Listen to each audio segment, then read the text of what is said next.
Bonjour et bienvenue à la capsule de Jean-Yves, la capsule de l'apothicaire. Cette semaine, on va parler du magnésium. Le magnésium, c'est le minéral que moi j'appelle le minéral oublié. Pourquoi? Parce qu'on a focalisé pendant 100 ans sur le calcium. Le calcium, l'argument de vente du lait, j'ai rien contre. Et on a besoin de calcium. Par contre, nos apports ont été magnifiés pour autre chose que la science, disons. Mais le magnésium, comme je n'ai pas de produit porteur de magnésium, on n'en a pas parlé. Il y a pourtant des magazines complets dédiés à la recherche sur le magnésium et c'est le minéral qu'on a tendance à perdre. Je m'explique. Selon Santé Canada, 40 de la population canadienne n'a pas les apports nutritionnels, donc est déficient en magnésium. On parle des besoins estimés moyens, qui entre vous et moi sont bien en dessous de la réalité. Autre chose, vous êtes stressé, vous éliminez du magnésium. Vous mangez trop de sucre, vous éliminez du magnésium. Le magnésium est quelque chose qui est volatile. Vous allez voir le médecin, prise de sang, le magnésium est correct. Ah, alors tout ce que je viens de dire est faux. Pas vraiment. Le magnésium, on le mesure au niveau du sérum, donc la partie liquide du sang. Ça, le corps le contrôle hyper précisément, ne bouge pas. Si ça bouge, vous êtes à l'hôpital. Par contre, le magnésium dans vos cellules, le magnésium dans les tissus, lui, va changer. Et c'est là qu'il y a un problème. Les symptômes associés à la carence de magnésium, vous allez les reconnaître, c'est les symptômes de notre société. Plus d'anxiété, plus d'insomnie, plus de contractions musculaires. Là, on entend mal de dos, torticolis, crampes, fasciculation. Ça, c'est le petit muscle qui saute. Tu sais, tannant, là, quand on est fatigué.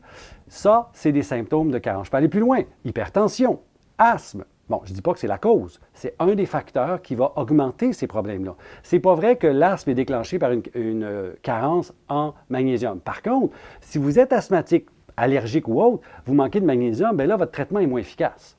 Et c'est comme ça qu'il faut le voir. La prise de suppléments de magnésium devient intéressante parce que ça donne la capacité de réagir avec une substance rapide tout à fait bénigne. Vous allez googler, parce que tout le monde va le faire, le magnésium, et là, vous trouvez une liste d'effets secondaires qui finit par coma et mort. On ne prend pas ça. Relaxons un petit peu. Il faut comprendre que le magnésium oral, puis là, j'ai un intestin qui est une porte d'entrée. S'il y en a trop, qu'est-ce qui fait? Il ne l'absorbe pas. Qu'est-ce qui se passe? Ça s'appelle les sels liquides. C'est pour ça qu'en pharmacie, on vend du lait de magnésie comme laxatif. Ah, tiens donc, c'est du magnésium, mais il passe mal, il sort. Mais les effets secondaires compliqués, le prolapsus vasculaire, etc., ça, c'est la forme injectable qu'on donne à l'hôpital. Le sulfate de magnésium en injection, c'est ce qu'on donne quand vous rentrez en infarctus. Alors, c'est-tu l'infarctus ou le magnésium qui vous a tué? Je vais voter pour l'infarctus. Mais c'est tout impossible, vraiment impossible oralement, parce que le corps a une porte d'entrée qui s'appelle l'intestin.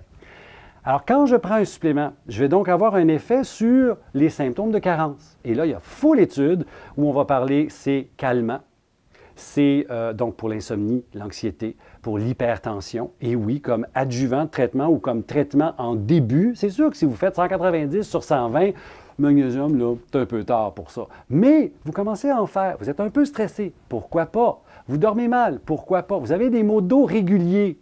Essayez-le donc. C'est clair que ce n'est pas le traitement quand on est barré et ça ne bouge plus. Non, non, non. Ça prend, ça prend des mains compétentes, bien plus important que le médicament.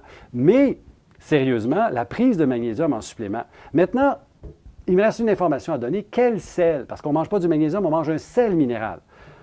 À éviter l'oxyde, à éviter le carbonate parce que mal absorbé. On va s'intéresser au chlorure, au bisglycinate, au citrate et à tous les magnésiums qu'on appelle solubles. Donc, s'il est déjà en solution, il est mieux absorbé. Alors, chlorure, citrate, bisglycinate, lactate et autres, parfait. Alors, voilà, c'était ma capsule de la semaine. Merci beaucoup.